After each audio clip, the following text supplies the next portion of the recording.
When you reflect over the first half of 2020, how are you going to look back on this time? Well, this morning, Dr. Heather Cook is here to offer us advice on looking through the lens of positivity when it comes to 2020. Good morning, Heather. How are you doing? Good morning. How are you, Chris? I'm good. I think this is something that a lot of us, you're going to have to talk us through this one, looking through that lens of positivity as far as this year has gone. Well, let's talk about reflection for just a second. We rarely, just in general, rarely take time to reflect upon what's happened. For example, we just had a big win or a big success or an achievement. We're like, great, check that off the list. What's next? Let's go do something bigger and better. And then if we have a loss or a failure, like we want to avoid that. We don't feel good about it. It's icky. We're like, ooh, let's move on from that. So rarely do we kind of dig in deep, ponder, question the why. Like, why did I react the way I did? Why did the thing happen, the failure happen, and what can I do to improve my state of mind and moving forward? And I think over the last 6 months, we have been completely absorbed in tomorrow. Tomorrow, will it be worse? Tomorrow, will it be better?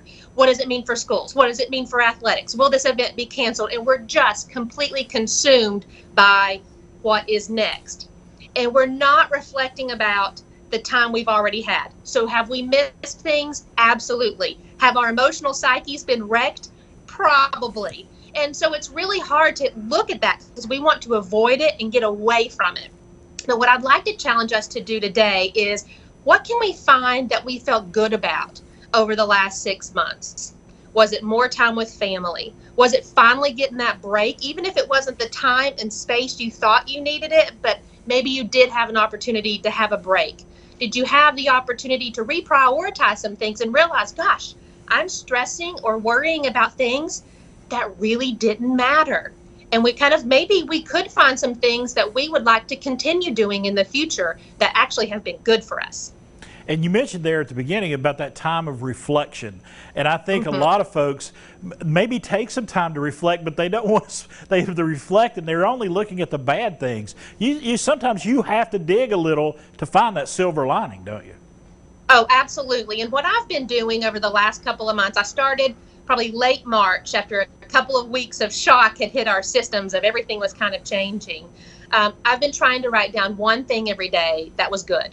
Something, whether it was my flower bloomed instead of dying or something as simple as that. But I think if we just are intentional about writing one thing down, it would take 15 seconds to think about something that's good. Over time, you're going to collect a lot of positive thoughts. And that helps you balance and kind of combat that tendency to always be negative about the big global things that seem so yucky right now.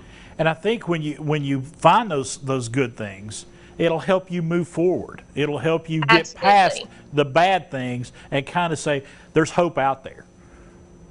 Well, sure. And this is a moment in time. And I think what we're having a hard time doing is actually accepting it's just a moment in time. It feels so much like this lingering forever state of uncertainty and concern. And I think if we could just continue to just put one foot forward, then we will at some point feel good about where we are. Now, that's hard to believe right now. The other thing about that is when we ever get to the new normal or the new state or back to normal or whatever it may be, I want everyone to be able to reflect upon 2020 and say, okay, it was different, but I got it right. And you can have peace about what happened and peace about how you were and how you acted and your emotions and your reactions, and you can feel good and at peace about how you handled 2020.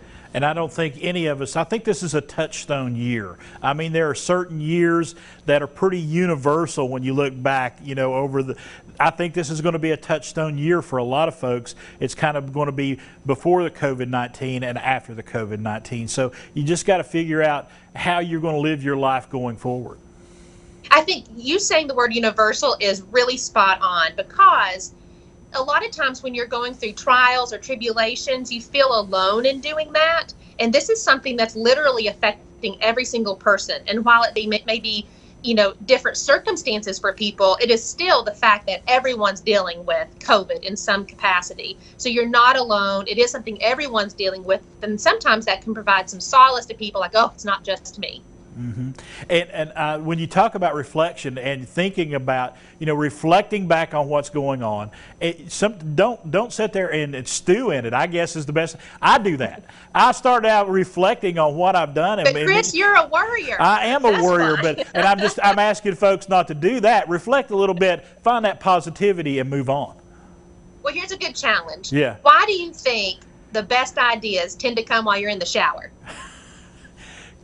Because you're alone and you have nothing else to do. You have nothing else to do but think. Screen, you're not reading articles, you're not thumbing through Facebook, right. You're not listening to anything but yourself. Right. And so if you provide that time for yourself to reflect and find some good and better understand why things are happening and why you're reacting the way you do, that can provide that path for positivity each day. All right. Dr. Heather Cook, thank you so much. I think we could sit here and talk about this for a while. It's an interesting subject, but 2020, we got your book. We're going to put that up on the screen right now. It is You're Welcome, Mama. That's her book right there. Talk about some great advice. It's chock full of that, and you can find it right there.